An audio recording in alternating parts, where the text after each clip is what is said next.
Mommy's here. Mommy's here. Come here.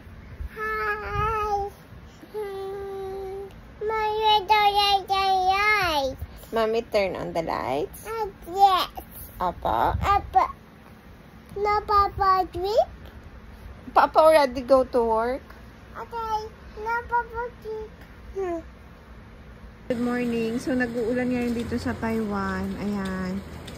Pero dahil wala kaming ulamin ngayong tanghali, ay bibili kami dun sa may Talipapa. Isang diretso lang yan doon sa kanto. Mga 5 minutes walk.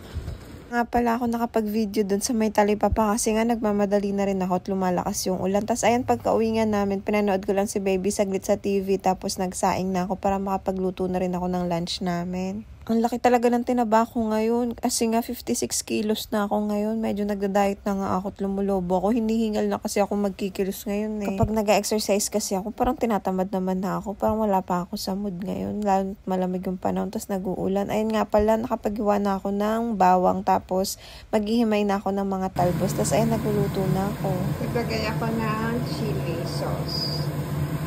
Bawang. Tapos eto, maghihimay ako ng talbos. Tapos magpiprita ako isda. Yun lang yung ulam namin for lunch.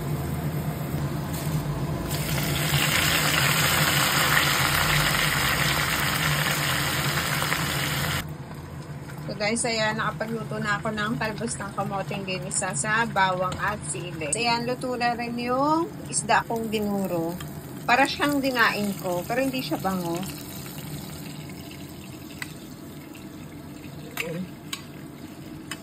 Hanggang dinner na namin ni Zayan. Ganyan kami katipid sa ulam. Pero ayan, mapapadami ka talaga ng kain pag ganyan yung ulam. Yung talbos ng kamote, tapos may pritong isda. Ay, nakto po. Mga tanong, gabi-gabi tuloy na nagro-ronda.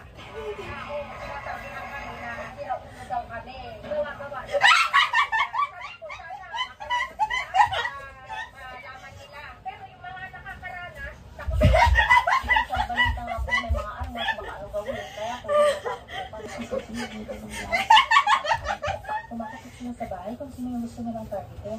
Ang mga nasa video, positive raw na ang pinapatakutan nila ngayong kulto na nag-iikot at kumakapit.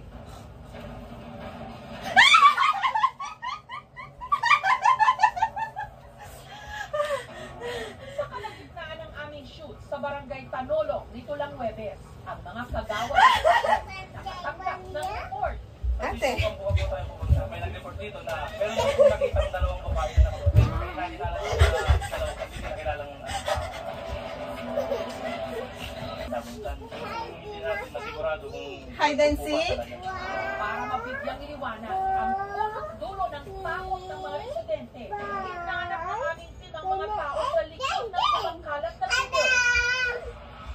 Hanggang natuntun nila ang isa sa kanilang miyembro na buong tapang na nagpa-interview. Opo, kami po yun. Gayunman, tahasan niyang itinanggi na isa silang kulto.